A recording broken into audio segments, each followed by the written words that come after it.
Today I'm visiting Cherry Tree Primary School in Watford, and we are about to meet Bonnie the dog. I'm very excited. She is part of the Dog Mentor programme, and she is a school dog that comes to school 3 days a week, and she assists with the learning and the mental well-being of the students.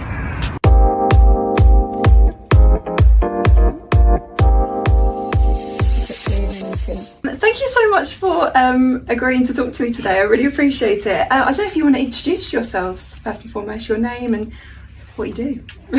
Yeah, sure. So I'm Cheska. I'm the head teacher at Cherry Tree Primary School. Amazing.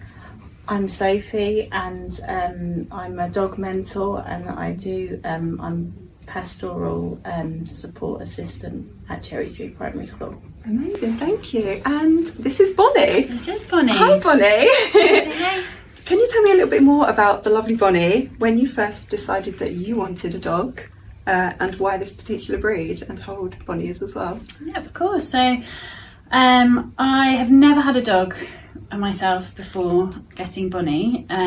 She's very nearly 4. She's 4 this month.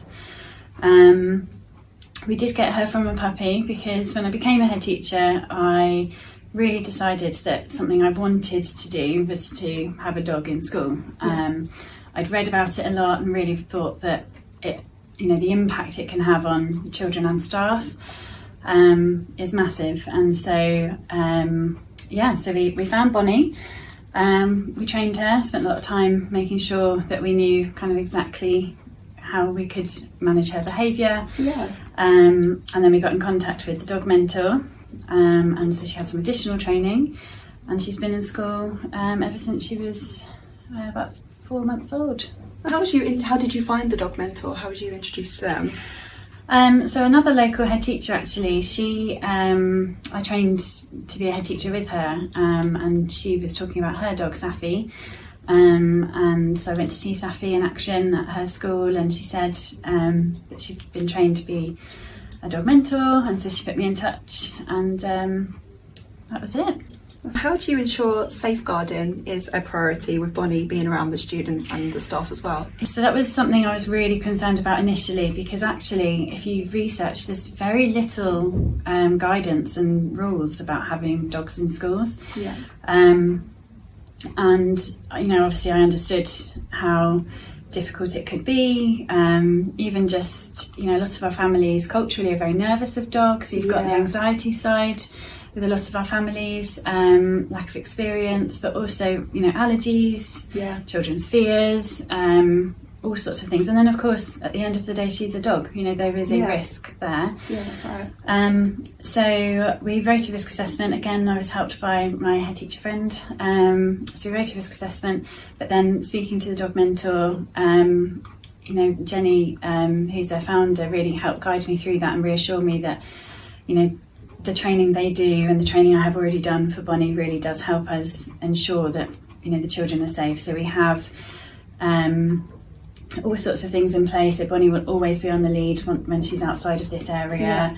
She's always with a trained dog mentor, which at the moment is myself and Sophie. Our children have been taught, I don't really like the word rules, but they've been taught, guidance on how to be around Bonnie. We don't have more than 2 hands on Bonnie at any one time. We need to be calm and quiet. Children love their Bonnie breathing, don't they, Sophie? So they know that when Bonnie's around, they're calm. And actually it really helps some of our children regulate as well. So what was the reaction to, I suppose, parents when you obviously said we're going to have a dog in the school? What was the reaction? Sophie is also a parent as well. I don't know if you know from your inside information. So as a parent, my children there was oh my goodness, there's a school dog in the school. Like they thought it was because obviously they moved here from another school, and that school didn't have anything. There was no dog or anything. So to come here, and they thought that was the best thing ever.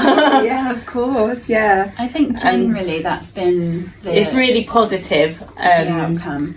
I was surprised. I thought there would be a bit more hesitancy. I thought there'd be a bit more nervousness. reluctance, but I was very, very surprised. It was just as if everybody welcomed her straight away, and I suppose it makes your life a little bit easier as well, knowing that the parents were happy. Yeah, absolutely. And I felt bring Bonnie in warmly, and that was it really. Yeah, Bonnie's very well loved, and she gets a lot of attention when we're out on the games or on the playground from the parents, and that's what's really lovely as well, just the parents and the families when they come over at the end of the day after school, and they will wait their turn to say hi to her because they know they don't want to crowd her, and she very much feels part of the furniture now. Yeah, I mean, even her just being on your lap, she's just so calm. And compared to my golden retriever, who would run circles around, I mean, Bonnie's just so lovely and calm. You can just tell her temperament is just so wonderful. And you can just tell how wonderful she'd be around the children. Yeah, she's so Bonnie's a Cavapouchon. I think you did ask me earlier, actually. And I specifically chose that breed because actually, a member of staff here had a Cavapouchon themselves, and I used to look after it every so often when they went on holiday, and we fell in love with this dog. And I did a bit of research, and they are hypoallergenic because of the poodle inside them. So I thought, again, a dog in school, that helps with allergies, any children that might have them. But also the Cavalier inside them is very placid, so they're very calm dogs. I don't know if this is true or not, but I did read somewhere that Cavaliers originally were almost bred to be lap dogs for ladies when they're travelling across the country in their carriages and so on. And I mean, she really does seem to do that, so to help keep them warm. So I just felt that calmness, along with the low risk on allergy, was a perfect combination. And as this week we're acknowledging Mental Health Awareness Week, how has Bonnie impacted the students' learning and also their mental health and wellbeing too? I go for a walk around the school with Bonnie. I try and see as many children as I can throughout the week with Bonnie. Sometimes we go past, like even in the dining room, we go and sit and read with children. Bonnie was doing maths with Year 5 the other day. We're getting some good angles, wasn't we? And they really love that. And when you walk into a classroom, they look and they know. It's just so natural to them. You got some children checking the floor to make sure the floor's safe, which is adorable. You've got them doing their breathing, that they wait their turn, and some children respond so well to Bonnie. I do work on attendance. They help. We do ticks. Oh, you've come in beautifully today. Let's try and get your ticks through the week, and we can spend a little bit of time with Bonnie on the Friday. That seems to work really well with attendance and like being safe. Bonnie makes us feel calm. Absolutely, of course. I think one really lovely, and it's not just one child, but there is one child that really reminds me of this, but we talked already about the Bonnie breathing. Bonnie doesn't come to school every day. She's here 3 days a week. But for some of our children that might find it harder to regulate, or do have anxiety, or they're struggling in any way, they use the Bonnie breathing even when Bonnie's not there. So we can see them, and if they feel or are coming across as quite heightened, we can say, right, let's do some Bonnie breathing together. And they'll just go into this zone where they know how to use those breathing techniques to help them. Even if it's following a conflict with another child, it's been a really transferable skill as such, isn't it? So what they learn with Bonnie, they also use elsewhere. And some children struggle to come in, and Bonnie's walked children to school, hasn't she? It helps children when they're at home as well. They can use their Bonnie breathing at home, or if they're in an uncomfortable situation, whether that be out and about or at home or anything like that. So that's really, really great.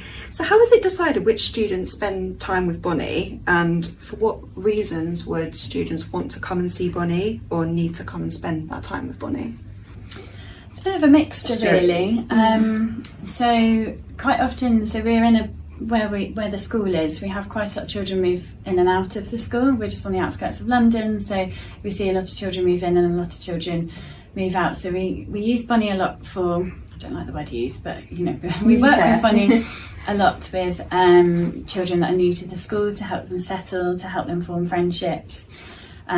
We've worked really closely with some children that have had a fear of dogs, or fears of other things. Again, there's one girl in particular, isn't there, who was really terrified at the thought of even seeing Bonnie, even when Bonnie wasn't on site. And we've managed to really slowly work up with her. We've got some resources that helped kind of desensitise, so just talking about Bonnie and dogs. And she knows. Before we even started introducing them, and now she will walk Bonnie on a lead. It's just lovely. That's so amazing. It really is. And actually, the other day I was driving home and I saw her with her sister walking another dog. I don't, you know, it must have been a family friend or something. But I just thought that's massive for that child. That's huge. But also we have all sorts of different. So we have lots of friendship groups, don't we? I'm doing a group at the moment with a group of girls, just looking at emotions. We actually follow a curriculum which is run by the dog mentor, so we have a little book here that we go through, and we really do identify the emotions that we're feeling, and we work together to help them grow as young adults. You know, they're getting older and they're feeling different things and communicating in different ways. Have you got any other groups that you... I've mainly this year I've done the friendship groups, emotions, you know, feeling calm, feeling safe. You know, I've worked a lot on the breathing, and I've done a bit, you know, Bonnie's, I've really, with some children, there's been a lot of improvement with Bonnie. There's one child in the higher years of Cherry Tree, and he really responds well, you know. Oh, you know, can I go and see Bonnie? You know, and that's such a good. I'm like, oh, you know, let's do some of this, and we'll go and show Bonnie. And he responds really well from that. So she has such a good impact on them. Even just with, you know, some children that might struggle with their behaviour, we link her to reward charts and things, so they will, you know, earn Bonnie time. It's all too much for you, Bonnie. She got bored. It's enough about me. So they can earn Bonnie time, and some children are desperate to see her, and it's lovely to see the impact it can have on their behaviour. How much would you recommend that schools have dogs in their facilities?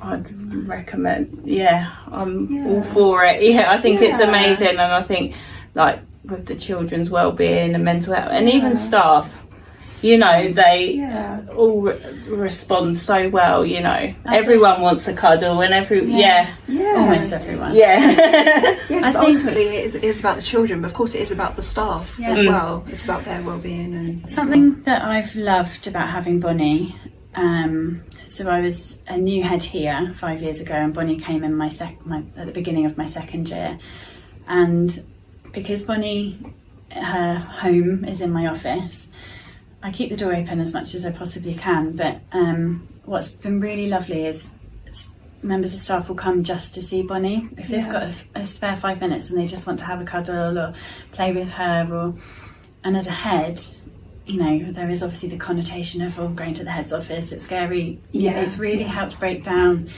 some of those relationships, and, you know, I like to think that I'm very open and accessible, and, you know, I love to talk to my staff, but sometimes it can feel scary to go to the head's office. So it's really lovely that sometimes staff will just come and they'll say, I've just come to see Bonnie, but then I get to have a chat with them, and it's been really lovely, I think, from that perspective. And that also with the children as well, because you say, oh, let's go and, you know, see the head teacher, and they might be like, you know, I am terrified. You know, we're just going to have a chat, or we're off to see Bonnie. And I think it's broken down a lot of them barriers so there's not that whole thing. We talk, we have fun, we're all calm. And I mean, it's such a lovely room in here anyway, and obviously with Bonnie in here, it just feels very calm anyway. She just makes everything feel so just nice and calm and quiet and lovely. So I think it's lovely that the children want to come here. So it really is. And what's so lovely is when I do this Bonnie group, the first thing we do before every session is they assess their emotions. So in here they decide which emotion they're feeling that week. Yeah. And then we talk about that and the reasons why. Every single one of the group of 4 that I work with at the moment, every week, write calm. It's the only one that's the constant. They come. We do it in this room, so it is a calm space that with Bonnie they know.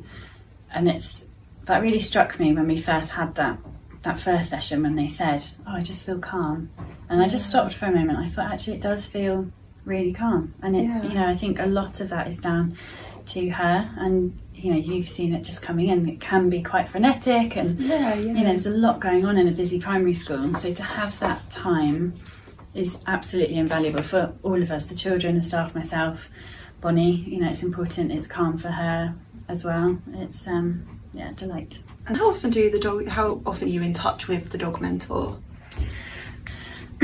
So we actually have them coming in again next month. We're going to get another couple of staff trained from the school.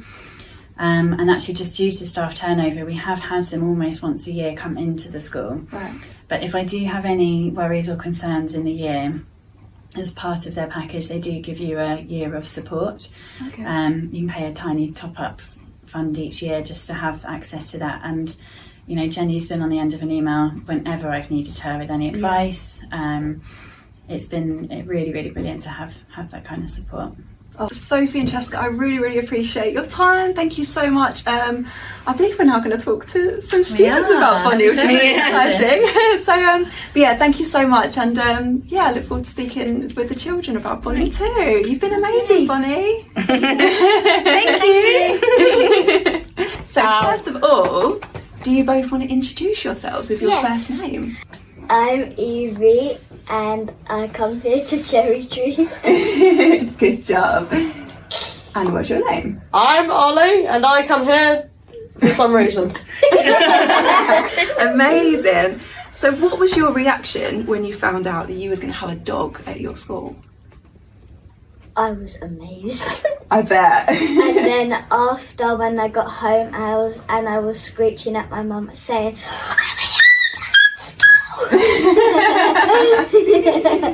when I found out, I was just like, this is the place to be. Yeah. I'm not going home. I want you to stay here. I stay here now. Yeah, you stay here. here. You stay here. And when you first met Bonnie, how did she make you both feel? 1,000 times happier.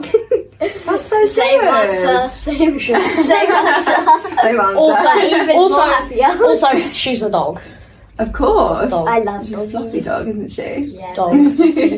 And what is it that you both love the most about Bonnie? Everything besides her puking everywhere.